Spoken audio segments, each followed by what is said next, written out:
Hey friends, Alan Bryce here, and welcome to my DAOpunks Cohort 3 update video number 3. Today we are here at Balanced Rock in southern Idaho. Names it as such because you can see that rock is kind of balancing back there.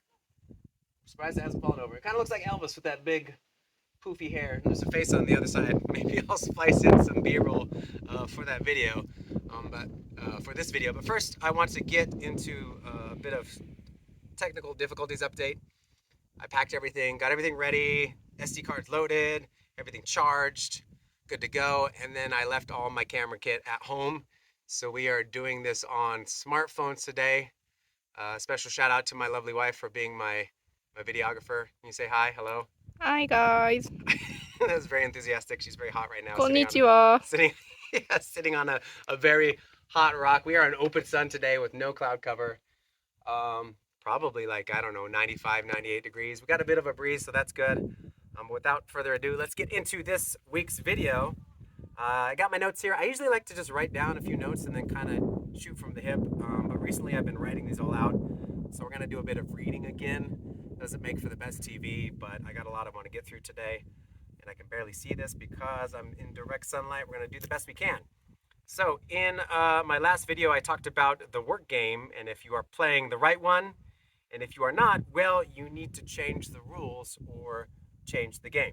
And I think that kind of embodies the general spirit of what being a DAOpunk is, freeing yourself from default work, as in the mission statement.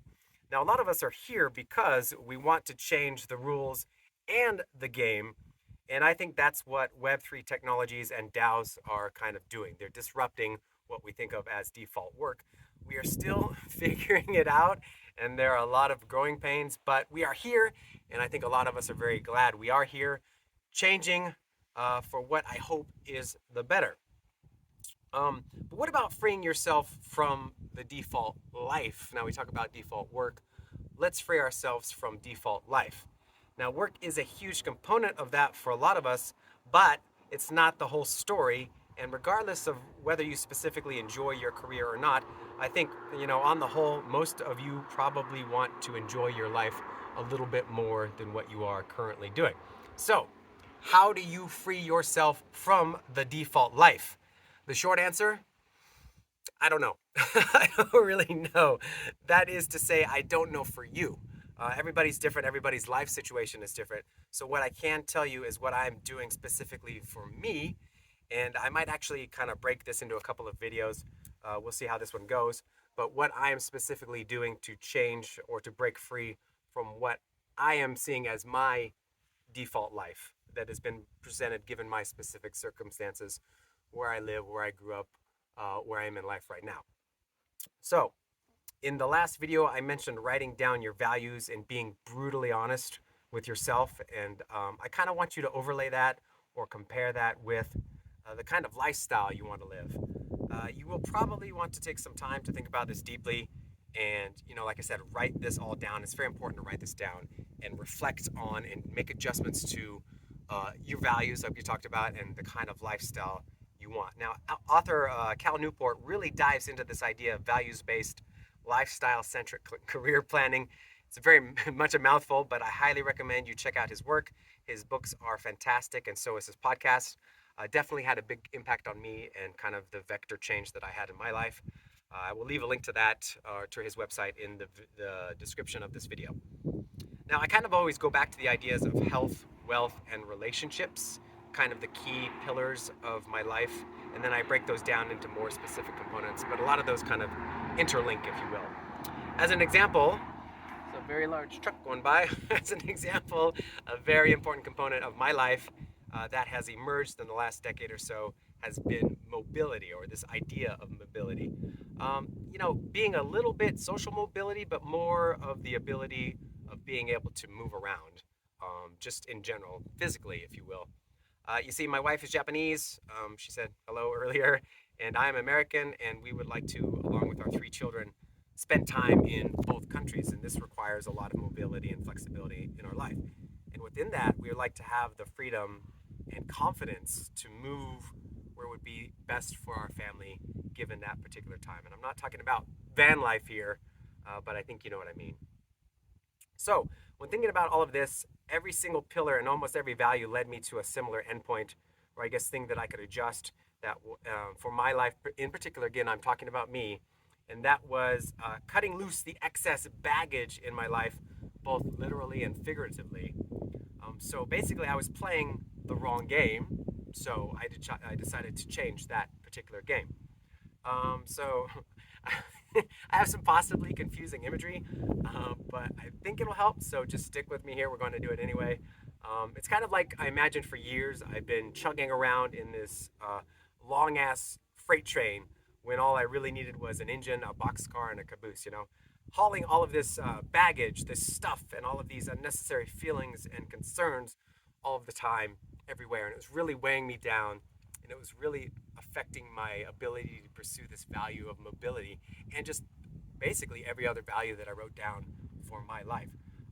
So, what did I do? Well, I got rid of it. Well, most of it anyway. I kind of thought of this as two trains, if you will, a freight train and a passenger train, the freight train being the stuff, and the passenger train being more of the people and the relationships in my life. So, stuff, yeah, buying stuff you don't need with money you don't have to impress people you don't even know. Done playing that game. I decided I didn't want to play that game anymore. All of the collections and the clothes and the things and the just in cases, done with that game as well.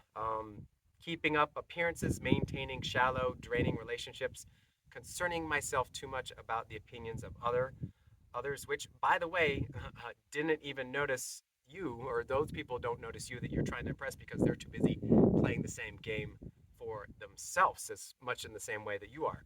All of that done.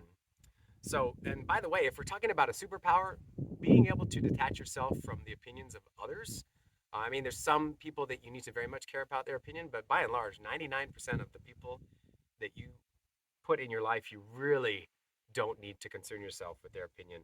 Um, so yeah, I guess to clarify a bit, I really cut down on my stuff, selling or giving away most of it, and really only holding on to the truly important things, the stuff that aligns with my values and the lifestyle that I want to live. Those things that I wrote down. Again, important to write stuff down.